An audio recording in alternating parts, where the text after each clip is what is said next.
Salut les amis, j'espère que vous allez bien. Bon, aujourd'hui, une nouvelle vidéo. On va parler des feux additionnels longue portée. Donc, je vais faire un petit tuto. Vous expliquer comment on peut les installer, etc. Vous donner les possibilités qu'on peut les faire. C'est vraiment un équipement que moi, je trouve bien à voir. Surtout si on veut faire le 4L Trophy, même si on roule pas trop la nuit. Mais ça arrive quand même parfois. Et surtout, vu que l'éclairage de la 4L n'est pas terrible, c'est bien de les avoir quand même. Moi, je les utilise, par exemple, moi, quand je suis seul, de la nuit, etc. Il n'y a personne, bah, je les allume. Hein.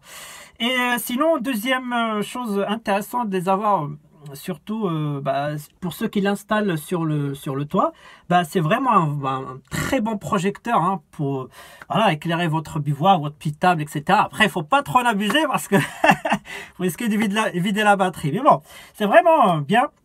Donc, petit tuto, je vais vous expliquer un petit peu et on se retrouve juste après. Allez, c'est reparti pour le tuto.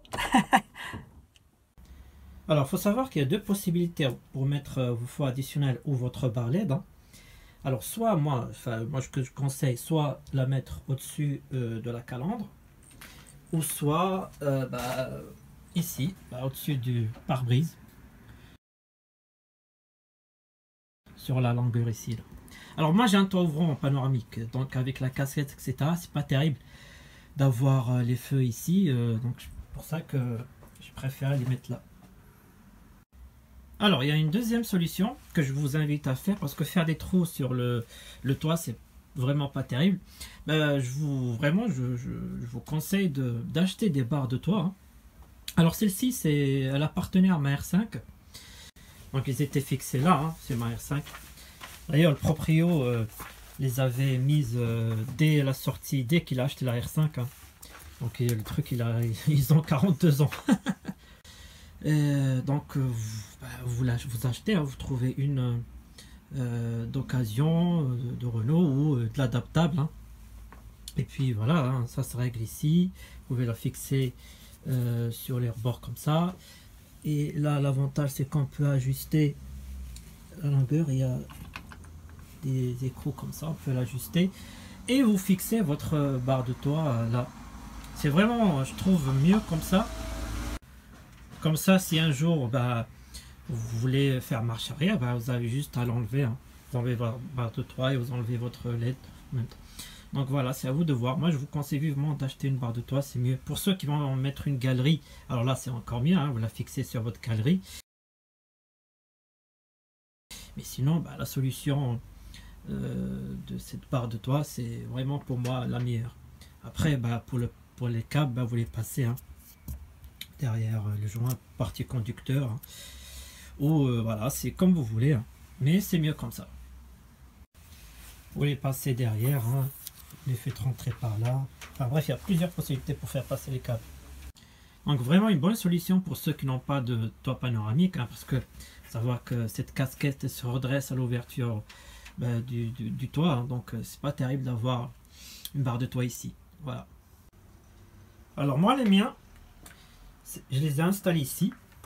Alors c'est deux anti-brouillard, hein, on va dire ça comme ça, c'est le nom commercial.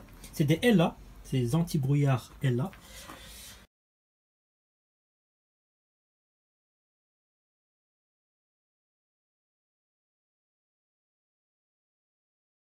Donc je les ai installés ici, ils sont pas mal, qui éclairent très bien, et en plus c'est des H7, donc ça on voit vraiment. Donc ils sont utilisés par, je crois il y a 3 constructeurs de poids lourds qui le font, hein. Je crois il y a Volvo, Iveco, Scania je crois, et il y a aussi ce qui est 4x4, ils les installent aussi, donc vraiment ils sont bien. Donc voilà, je vais montrer comment je les ai installés. Donc une fois vous avez choisi l'emplacement, il n'y a pas 36 solutions, hein, il faut percer. Hein. Vous percez vos trous. Donc moi j'ai mis 2 trous ici. Un là, ici, et l'autre là.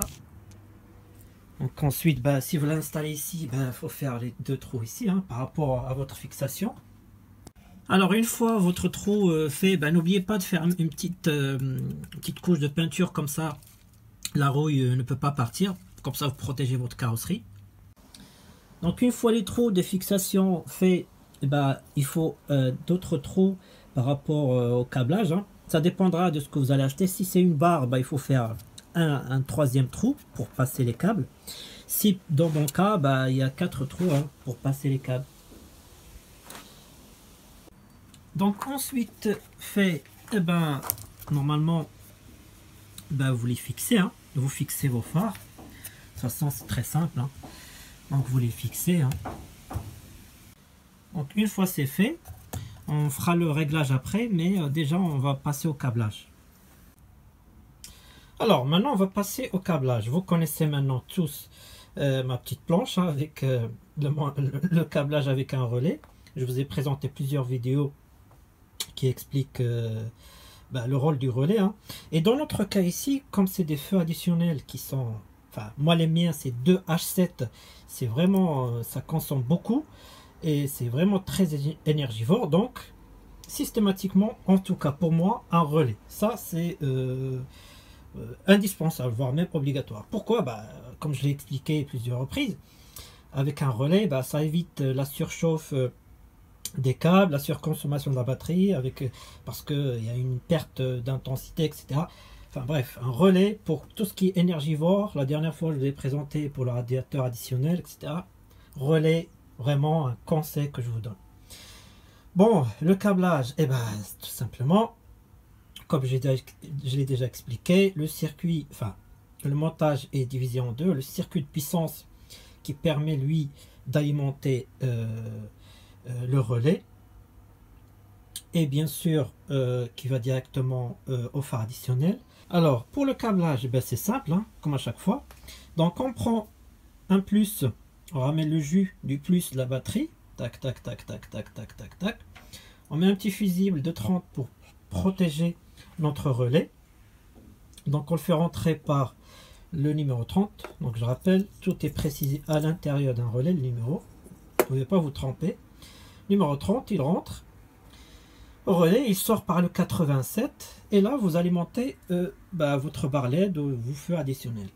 Donc je rappelle, plus, tac, il rentre par le 30 et il sort pour alimenter votre équipement et dans notre cas, les feux additionnels.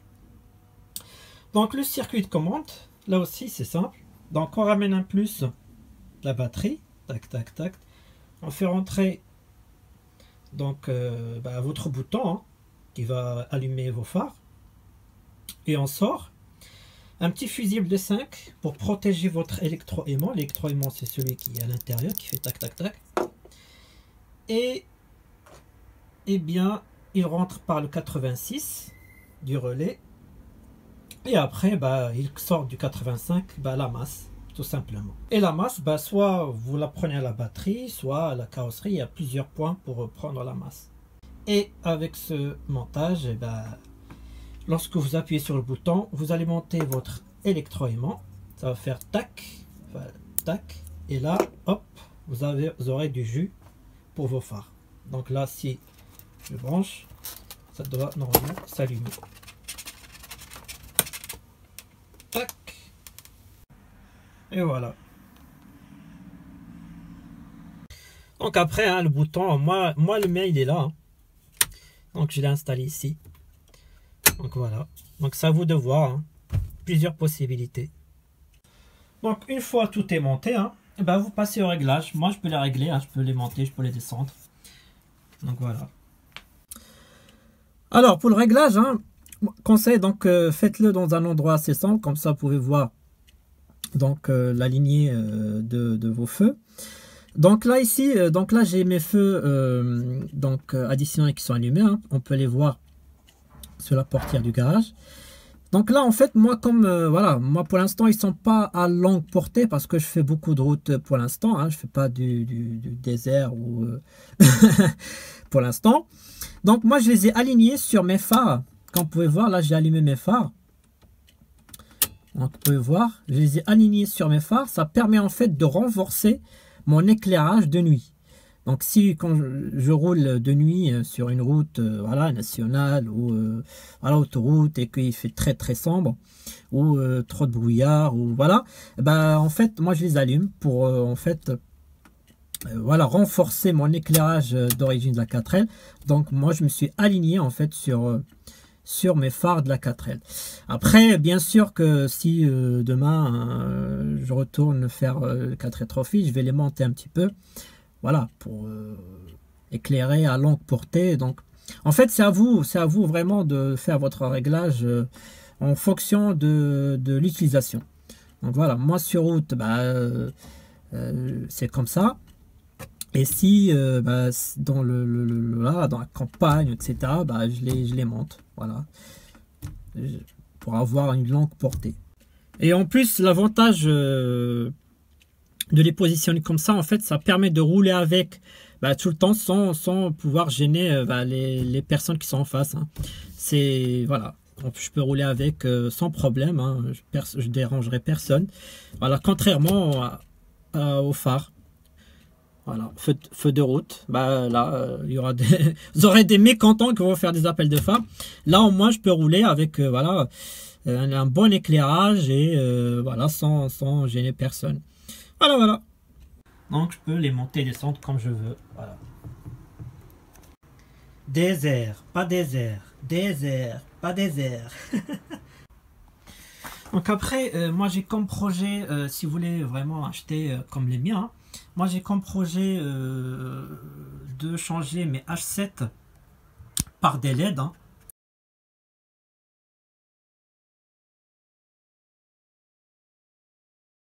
Voilà, parce que voilà, les LED, il n'y a pas mieux. Là, je les ai utilisés quelques minutes et c'est déjà chaud, quoi. Donc voilà, je vais mettre des ampoules LED. Comme ça va déjà éclairer, je crois, mieux. Et voilà, les LED, l'avantage c'est que voilà, ça surchauffe pas et ils sont moins énergivores que des H7 comme ça qui sont super puissants et super énergivores en même temps. Voilà, voilà. Bon voilà les amis, la vidéo est finie. Hein. Vous avez vu, moi je vous ai présenté les miens. Hein. C'est vraiment, moi je les aime bien.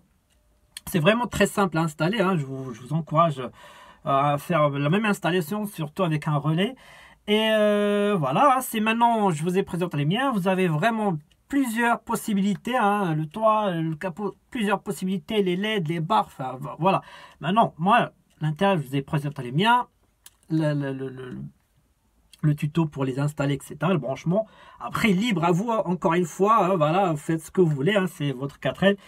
Et voilà, hein, j'espère que la vidéo vous a plu. Un petit like pour voir si elle vous a plu. Et n'hésitez pas surtout des commentaires si vous voulez que j'éclaircisse quelque chose. Ou voilà, avec plaisir de vous répondre. Bon allez, à très bientôt pour des nouvelles vidéos, nouvelles aventures. Et vive la passion auto. Allez, salut.